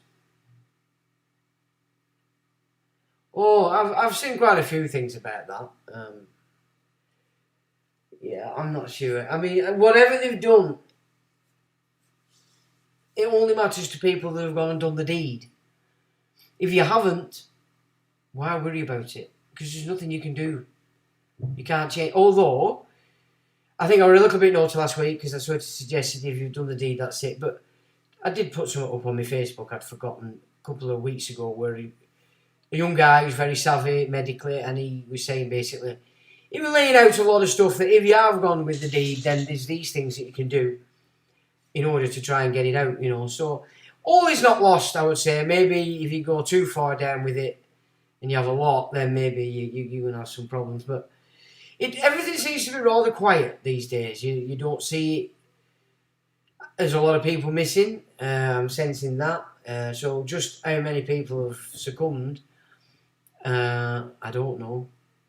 Because I don't pay any attention anymore. That's a timeline. I know it's there. It's over there. It's not my timeline. I have no interest in it whatsoever. I really don't. Well, they're not your enemy, the sheep. They're their own enemy. And reason we have this false paradigm. But they're not necessarily your enemy. They're just broken people that can't escape. Because they're so disgusted at the fact that they're victims and they've been had and that they're stupid. Every time they're reminded of that, it turns to angry and aggression, and then they project that outside. So that's what we were pretty much hitting on earlier. Yeah, chill out. Chill out. We approach everything from a balanced perspective, and your thought forms will be a bit more sane. It's think like engineers. So builders go at it like madmen, right? Engineers will spend an hour going, and they'll do that for as long as it takes, and then they get that bing, and away they'll go. Just approach everything from a less 100 mile an hour, and let the thought processes come in. Consider all the angles, look at it properly, whatever it is because looking at these astrology for this next, till October, there's a lot of retrogrades. It looks like there's a whole lot of unsolved issues coming back to everybody. So that might get interesting, innit? Try not to get involved unless it's your kin, your kith, your kin, as it were. Because if it's come to them, it's come to them. So, and these are things you need to do now to keep yourself on track, keep yourself balanced, keep yourself thinking right. Hopefully you'll get a better outcome. These leaders are ridiculous, aren't they? I mean, let's face it, it's a show. But then, them that are stuck in it don't see it as that. It's real. It's real. Donald Trump is a real hero. Yeah? Boris Johnson is better than the rest of them. Or he's worse than the rest of them. No. He just got a chance to show you his character because he got put in the limelight. All the others would like to get in the limelight. Then you'd see that their character is no different. And you're going to see that with whichever tweet they get in now with these dipsticks. I mean, I've looked at these two. I'm not going to... There's no point getting too excited by it yet, but... Oh my God. It's just... Oh my God. They're pulling in numpties now for this next phase. It's exceptionally difficult to process the information. However, what I've tried to point out all the way, it's simplicity. It isn't, but if you're always looking for the simple, the easy side of it, rather than moving off into the complexity of it, you see, like, the words can trap you. So, straight away, see, now, this is important, and I learned to do this when I was putting cases together, 10 years ago. So, you'd write it all there, and I might have 10 pages, and then I'd leave it alone. And I'd go back to it a couple of days after and look at it, and I'm like, I don't want to be saying that. So I'd start removing. First it would be like rather aggressive or sarcastic. So I'd remove all that out of it, put it away, leave it alone. Then I'd come back to it. Go back to it again, and you're going, shit. I'd remove all that, whatever I were focused to, and get rid of that. So then I'd leave it, and then go back to it again, maybe a couple of days later, and you're going, oh, shit. So from 10 pages, it'll go to 2 pages, okay? And all I've done is get rid of all the unnecessary garbage that's coming from my mind. So it's important that you empty your mind onto paper first, but that's not what you're sending. You know what I'm saying? You're not sending that. You're so far off sending, it's unbelievable. So then you're looking at it now. You've got it to 2 pages. The guts of what it is you're trying to communicate is there. You don't need the 10 pages anymore, because most of that was just garbage. But then this is another really interesting thing that I learned, and that is, so there's 2 pages, right? And you've been going back to it, you think to me, this is fucking shit all this. I'm so fantastic, me, I should be a barrister. You know what I'm saying? You like that. So then I started to look, I'm repeating myself, right? So I started to look, this were a big game changer for me. When I started to look at the sentence and realise that I'm repeating the same point maybe 4, 5 or 6 times in a paragraph. So I'd remove that, right? Then you're down to a page. Do you see what I'm saying? So that initial, with 10 pages, applying yourself in this manner, you've got to a point where it's now 1 page, and still on that 1 page, every point you need to get across is there. All you've done is undo all the anger, the sarcasm and the nonsense, and then all the nonsense that we don't know we're doing when we speak, we're repeating ourselves consistently, as though these people we're communicating to are thick. Yeah? So you basically got that down to a thing. And another point of that as well was, if you are, so I used to use a cover note on mine. So I'm cover note's brief, and then he can open it up, and then if he wants to explore any point, I've put it there as an annex. So if you're citing acts, you don't cite the whole fucking act in your cover letter. You annex all that. Yeah? So, because judges, they're like robots, aren't they? They're fixed in the mind, it has to be logical, it has to have meaning, and it's not meandering off into other jurisdictions. Yeah? So they're looking, if there's somebody goes, ooh, he'll look. If you've put whatever it is down there, you might teach him something, or remind him of something, you know what I'm saying? But you don't want, you can't expect these people to sit there and read 10 pages for what you've got down to 1 page of points that matter to him, that he's interested in. Yeah? So, I mean, I learned that a long time ago, and it served me well. But yeah, so you're breaking it down, anger, sarcasm, but the main one was repeat it where you're repeating yourself. Because it's surprising if you actually read your own work, how many times you read. So in one paragraph, you're trying to bring 3 things across, but you keep arcing back to another point, and then another point, and then if you actually read what you've written, it's messy. And if you've got that point in there, you don't have to refer back to it again. At all. The point's there, it's done. Move on. Short, sweet, to the point, facts. If you're citing, it's an annex. Yeah? So I'd have square brackets, annex 1. And then the file will be set in that way. That made a big change for me, which is why they stopped using any of my stuff in the courts. So if anybody used my work in courts, they weren't accepting any cases from me, etc, etc, etc. And that happened when I'd got good at these cases, and that's when a case still can be brought against these housing associations, and how they have breached the contract because they didn't upgrade the properties, they downgraded the properties.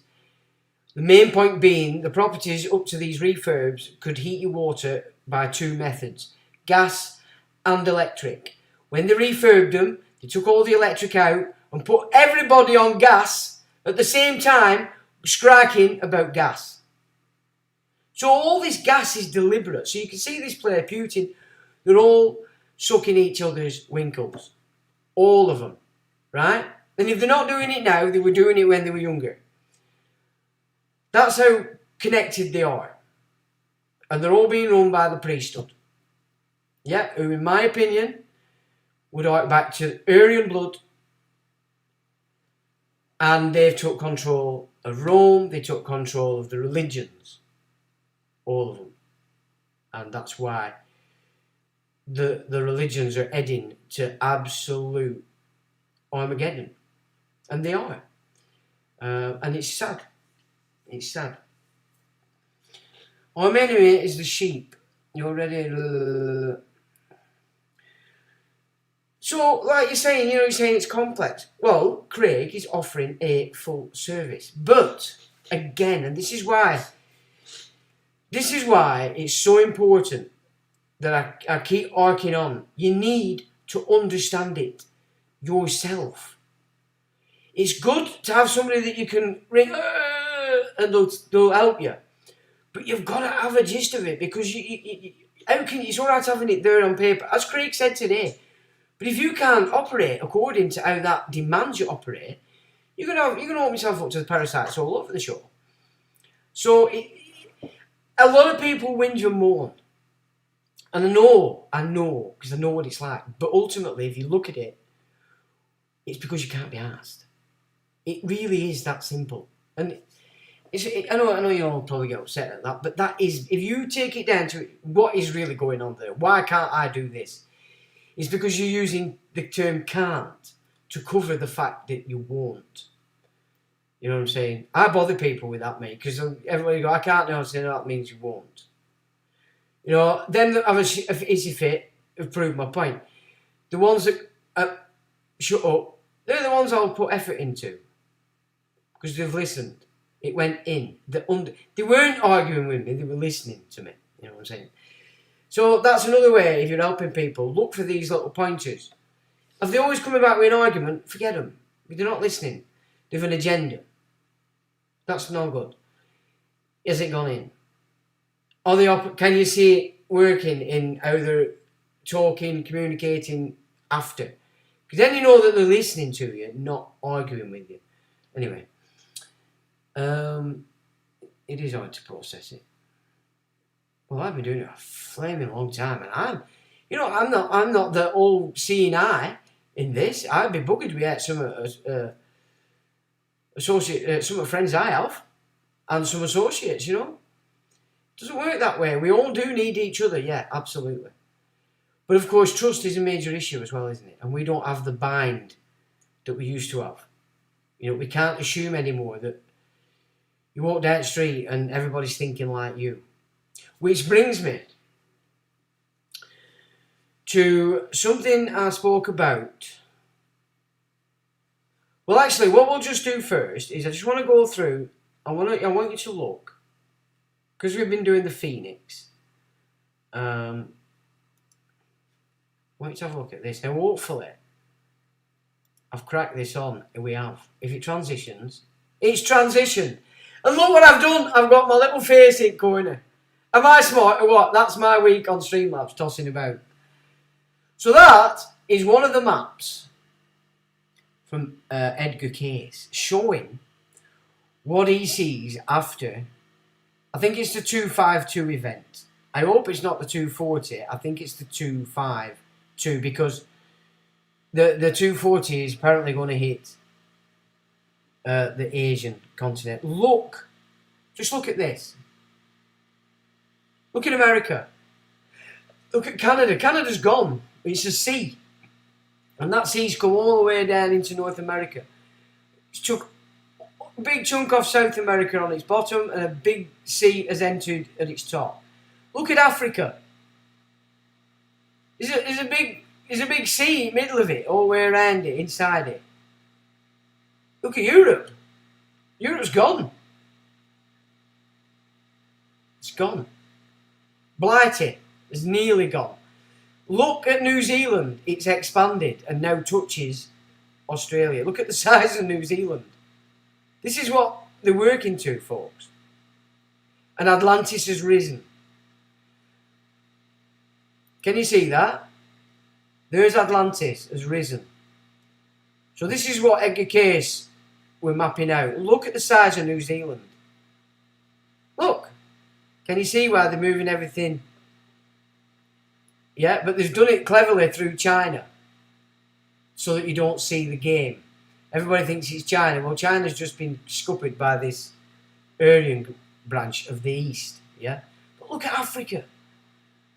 It's split in two, and then a big chunk out of there. So this Sahara is going to pretty much disappear underwater. But Atlantis, he says, is going to rise, and another island's going to rise over here off America. So that's that map. There's another one showing us Britain. Look at Britain. Let me just check that you can see. Yeah. Look at that. Gone. Gone, gone, gone, gone, gone, gone. South of England's gone. You look into east at Pennines here. Gone. Look at Ireland. Gone. There's Atlantis. Rolls again. Portugal becomes an island. Spain becomes exceptionally small. Big chunks of Morocco's gone. Tunisia. Algeria's gone. Look. Look at Europe. Where's Europe gone? Gone. Switzerland's left, which it will be. They're not daft, are they? Italy. Look at it. Look at Italy. Venice, gone. All that. And then, of course, you've got up here in the Arctic, the big land. So Iceland becomes a big part again of Greenland. So that rises. So this is the kind of stuff that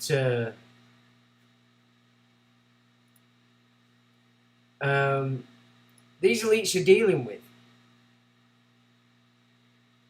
Now, as promised, we need to look at this. Because this is what's going on right now on England, okay? So I'm not sure who this lady is, but she's listening to this guy. And this guy's in London. Right? He's got 800,000 followers. Okay? Listen to this. Let's go. This is a part of our religion. There's a reason to it. Yeah? There's a reason why there's a capital punishment. Because people like you, little weaklings, who leave their religion and cause corruption in the land by spreading it, the capital punishment in Islamic law will be applied to you. We have no doubt. And we're proud of that. Yeah? And we are what we watch.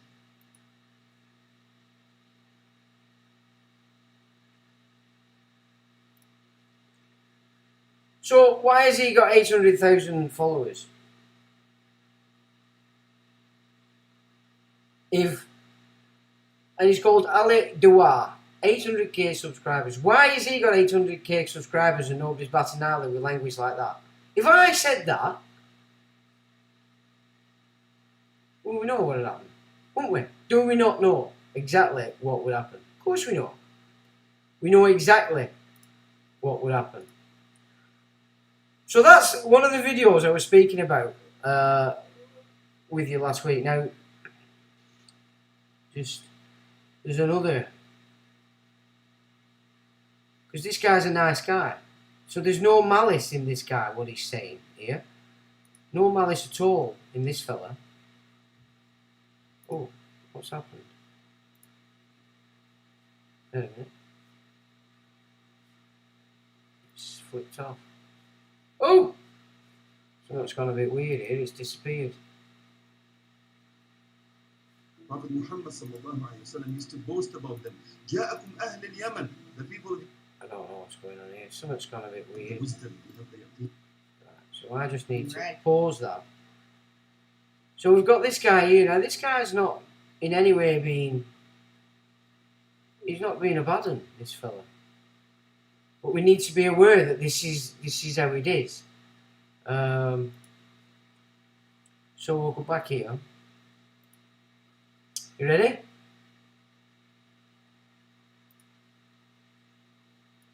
When Muslims go and conquer the adjacent country. The Prophet says, the first thing you do is call them to Islam. If they accept it, leave them. They're Muslims, we go. If they refuse, then tell them Allah obliged upon you to pay taxation, jizya. When enemy comes and attack your country, you don't fight. We Muslims protect you. But the ruling is for Sharia. So you do not open nightclubs, you do not fornicate in the streets, you do not, no, Sharia rules. If they refuse, then we have to fight. And if we fight you, then we capture you, you become our slaves, and we take your land, and you take where, because you refuse, I give you two good options. This is the strength of Islam. But nowadays, forget this, maybe in the coming 40, 50 years when the Muslims become strong, as they're supposed to be. Okay, so. Oh, you didn't get to see that, did you? Could you hear it? Could you actually hear that? I suppose it's probably best that you didn't see it, but I will just let you see it. I will just let you see that because it's. I thought I'd transitioned it, but I haven't. Just give us a sec. My apologies. But just. It's not playing out now. It's not playing. Alright, but you heard it anyway, so that's all that matters. You heard it. So that's all that really matters. Right, so there you go, from their own mouth. We need to understand, because what he's just said there is in contrary to all international agreements, all international covenants, yet successive governments in our nations are moving it. Our militaries are facilitating it. Our police are facilitating it. Okay? This is what we have to come to grips with. Why is that happening? What's happened here that's happening? Yeah? And that were not an evil guy. That were just a nice, genuine Muslim guy explaining how it works. So, yeah, can you see what I'm saying? And as I said, I've gone through the Quran. It's very clear that they are commanded to obey the laws of the nation. Not the civil law, the nation. Well, that's in clear contradiction to that. They're not doing it if you listen to that younger guy.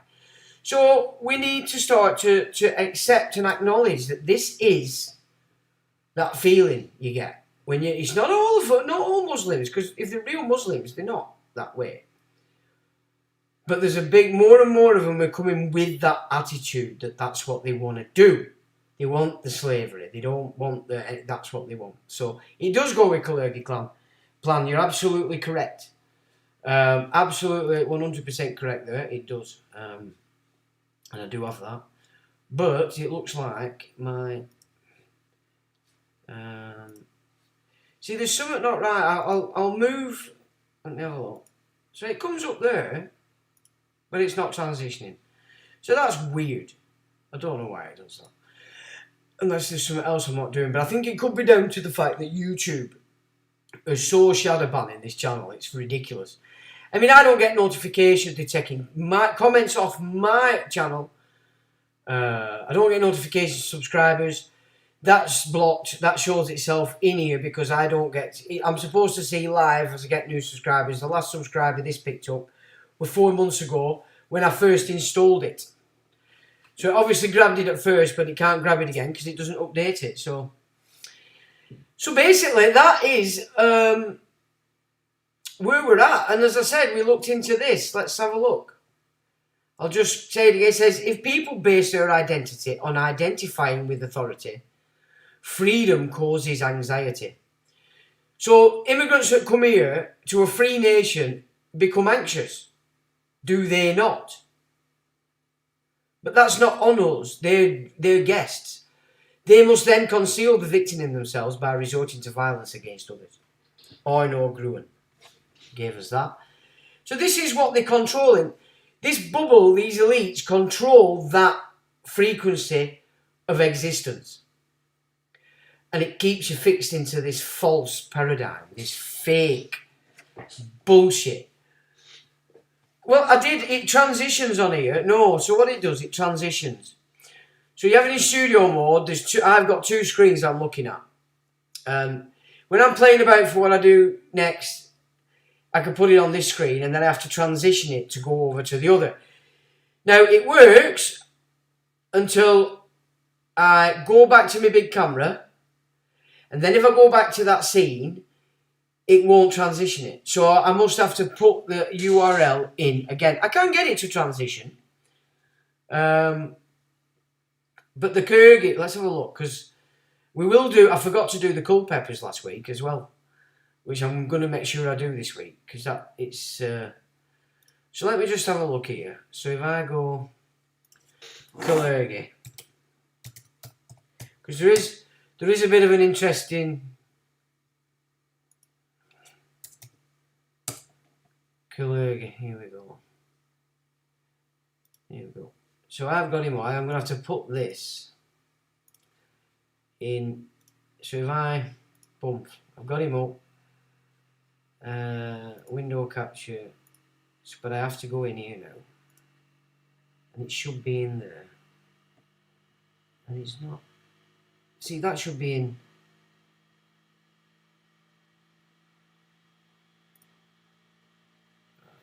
Console. So. There we go. So I've now got it done. It should transition. It has. Super. There's a part in here that is interesting. So this is something I put together. I first put it together in about 2011 and then republished it when they knocked all my other sites off, and I opened this one in 2015.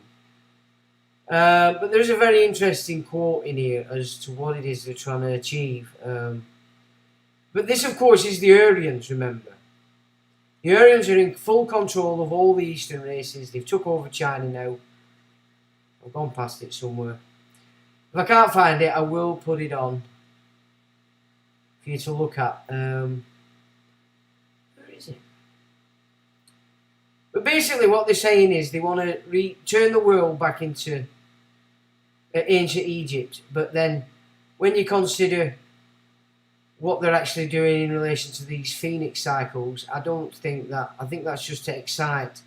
Because as we've explored, haven't we, the aim of this is to set against the political Islamists against the political Zionists in it. And that would work a treat, would it not? That attitude that we've just heard thrust across other nations isn't going to bode well, is it? There can only be one. At some point, you know what I mean, they're going to meet the match, and which is sad. My intent is let's get it on the table, let's deal with it now, let's look at it. Because a lot of Muslims that were born here, you know, I've spoken to them, they don't like going back home because they're not liked. So they're not even accepted by that sort of mindset yet. Anyway. I zoom into Enlarge writing. Ooh. You slept in, it's alright, Gary, we don't mind, mate. It's a Zelensky t-shirt. Oh, I never thought of that.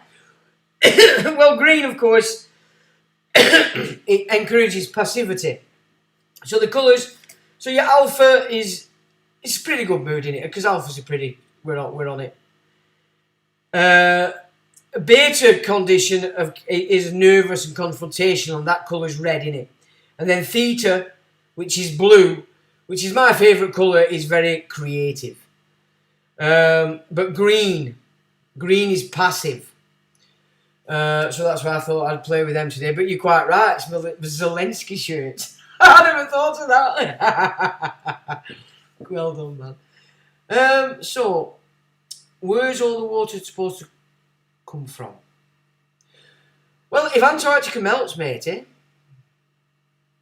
I know the oldest map of Antarctica shows it as 2 land masses, which means a big chunk of that ice is already in the ocean.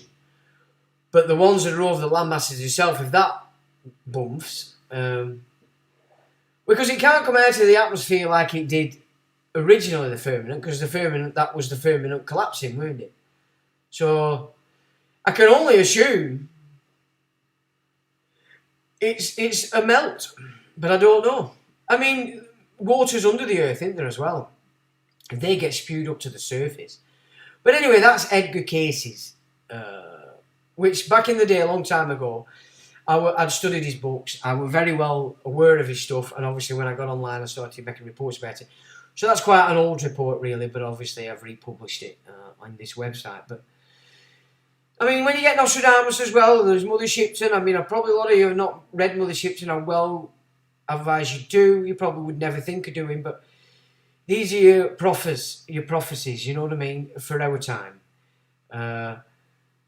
Nostradamus isn't that easy a study, to be honest, unless you speak French. But even then, it's so lurid,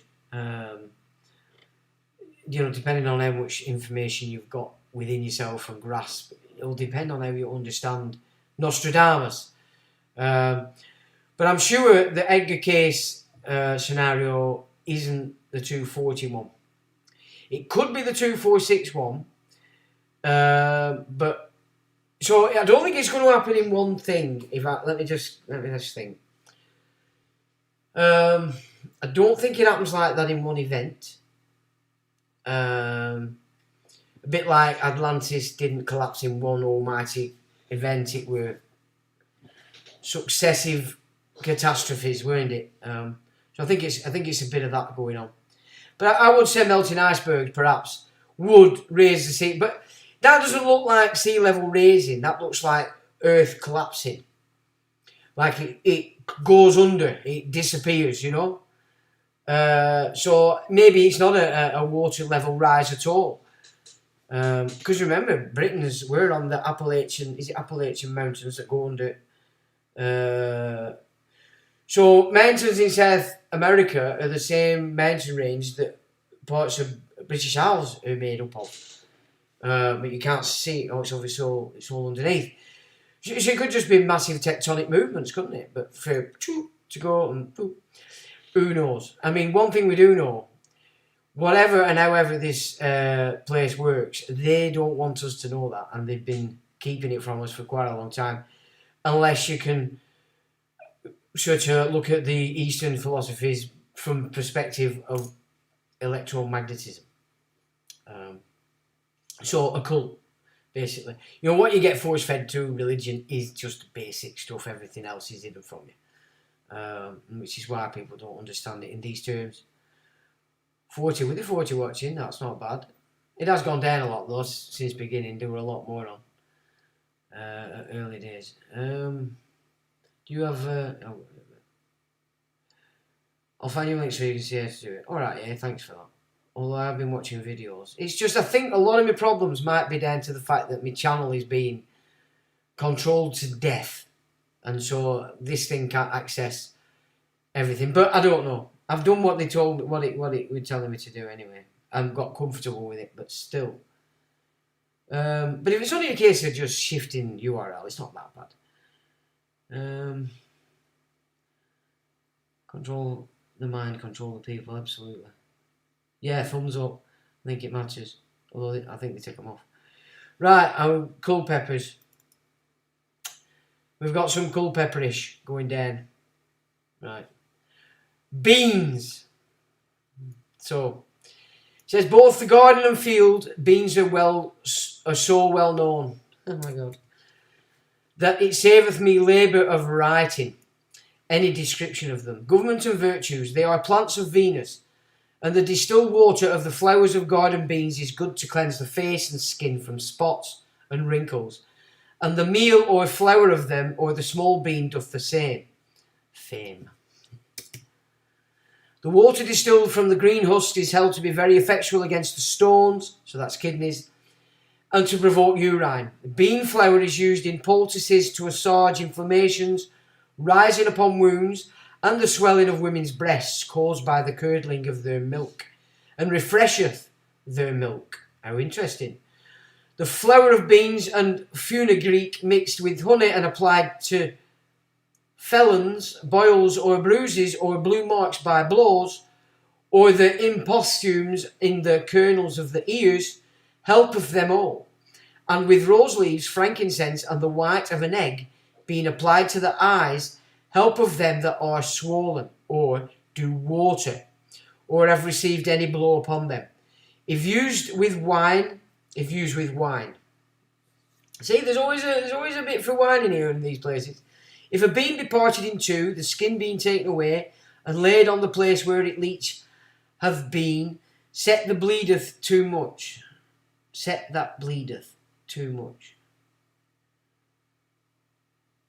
Okay, I'm not sure I understand that. It stayeth the bleeding also. So is that saying if it's bleeding too much, that will stay it? So if you're not clotting. Bean flour boiled with poultice, with wine and vinegar, and some oil put thereto, easeth both pain and swelling of the scrotum.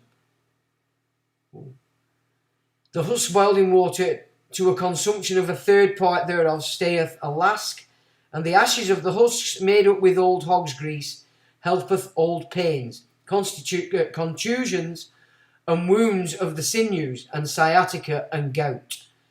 The field beans have all the aforementioned virtues as the garden beans. Beans eaten are extremely windy meat. That's one way of putting it. But after the Dutch fashion, when they are half boiled, you husk them and stew them. They are wholesomer food. So if you stew them, they're better for you. And Frenchy beans. Description: the Frenchy kidney bean ariseth up at first, but with one stalk, which afterward divideth itself into many arms or branches. But all are weak, that if they not be sustained with sticks and poles. So he's basically saying you've got to give them a little help here. They will lie fruitless upon the ground. At several places these branches grow forth long stalks, with every one of them 3 broad, round and pointed, green leaves at the end of them, towards the top whereof come forth diverse flowers, made like unto peas blossoms, of the same colour for the most part, that the fruit will be of, that is to say, white, yellow, red, blackish, or of a deep purple. But white is the most useful. The most usual. After which come long and slender flat kids, some crooked, some straight, with a firing as if it were running down the back thereof. VT herein are contained flattish round fruit, made to the fashion of a kidney. The root is long, spreading with many strings annexed to it, and perisheth every year, so it's not a perennial. There is also another sort of French bean commonly growing with us in this land, which is called the scarlet flowered bean. This arises up through sundry branches as the other, but runs up higher to the length of hop poles, about which they grow twining, but turning contrary to the sun. Oh, so they do contrary-wise. Okay, that's interesting. They have foot stalks with 3 leaves on each, as on the other. The flowers also in fashion are like the other, but many more set together and of a most orient scarlet colour. The beans are larger than the ordinary kind, of a deep purple colour, turning black when it's ripe and dry. The root of this also perisheth in winter. So again, not a perennial. Government and virtues, these belong to Venus, and being dyed and beaten to powder are great strengtheners of the kidneys. Neither is there a better remedy than it, taken a dram at a time in white wine to prevent the stone. So this is great for kidney stones again, or to cleanse the kidneys of gravel or stoppage. The ordinary French beans are of an easy digestion. They move the belly, provoke urine, enlarge the breast that is straightened with shortness of breath, so a bit of asthma, engender sperm and incite to venery. And the scarlet coloured beans, based on account of the beauty of their colour, being set near a quickset hedge, will greatly adorn the same by climbing up thereon. So they're obviously quite a beautiful plant. That they may be discerned a great way, not without admiration of the beholder at a distance. But they will go near to kill the quicksets by clothing them in scarlet. Not sure what he means by quicksets. So that's the Culpeppers done. And of course now we've got 2 hours. Look at that. Hey, we've not done a bad one there, to be honest. I hope that gave you something. I think it was quite interesting at the beginning. A lot more watching than the figures suggest, so they wouldn't bother. Yeah, I know there is. I mean, when I pull them off, so when I come off in my YouTube, there's usually 135 to 170 people. So, you know what I mean? We happen to be, but they're hammering this channel to death. I don't know what they're up to. So let's start looking on YouTube of how to build a boat. Do we have the time? Use the force, man. Use the force. And with that, we have a little updated tune for you. But I listened to it earlier because I haven't tried to produce it in any way. I said I'd give you nuts and bolts how I write a tune, and so there's a few additions. Doesn't mean they're going to stay. The levels of them are not how I'd probably want them, because when you've been playing with them for a few hours, you lose a lot of quality pickup in your ears and you miss stuff. But when I listened to it just before, there were a few. If I'd have started pulling it apart, I wouldn't have put it on. But I did promise that I would let you go with this, and so you get to sort of see how a tune can go on. And so with that, chaps, I'll say thanks very much for joining and taking part. And I will say, till the next time.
Electronic